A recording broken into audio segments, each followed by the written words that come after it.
So this is what a normal game feels like. So this is what a normal win feels like. Um, what? You mean I'm not coming in here about sounding like I just got done running a freaking half marathon at almost 300 pounds? Or, like, wow. I mean, granted, I will say it's against the Giants, who, I mean, nothing against the Giants here. I know plenty of people who are Giants fans. I follow quite a few YouTube channels that are, Giants related and centered around the Giants and all that stuff. But, yeah, I mean, this was just domination. Basically, I'm filming this with about 2 minutes to go. Vikings up 28-6.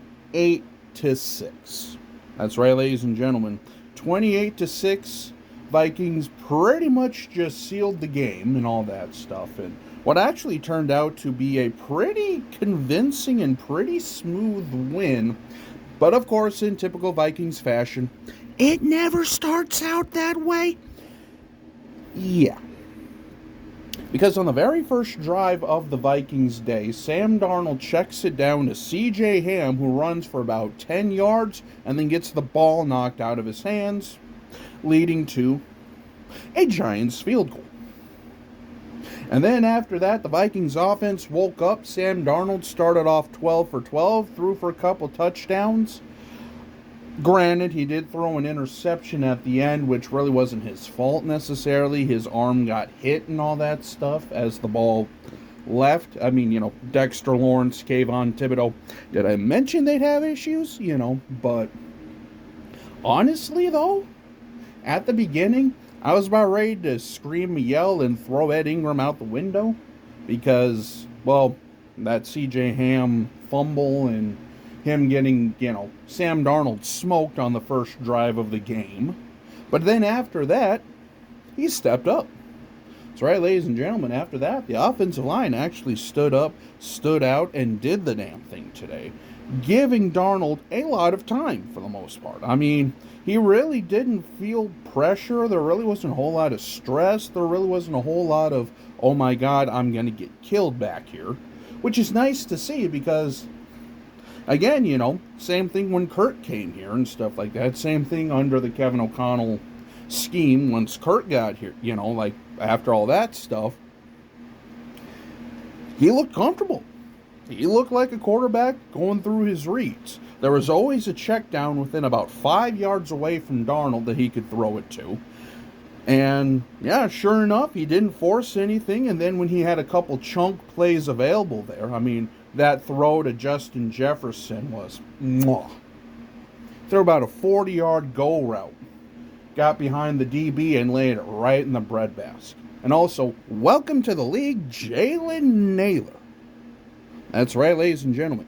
Jalen Naylor had I believe he had his first NFL touchdown.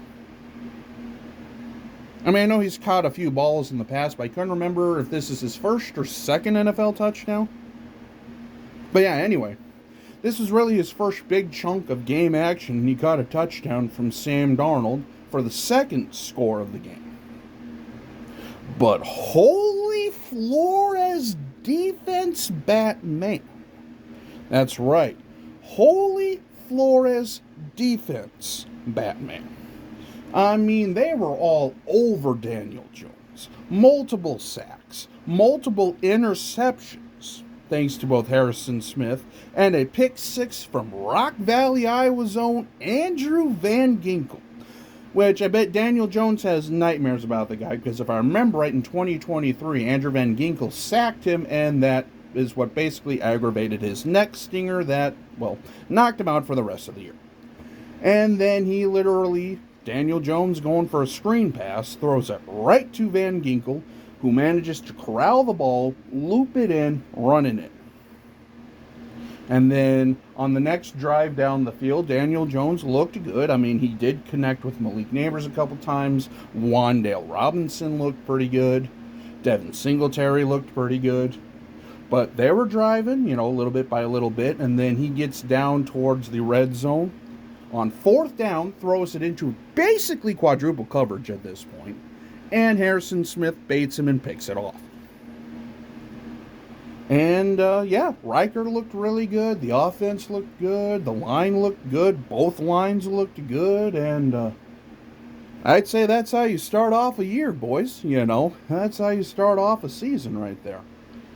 And, yeah, no, I really think that's about it. I mean, just overall, a dominating win, a very successful game, and who knows, you know?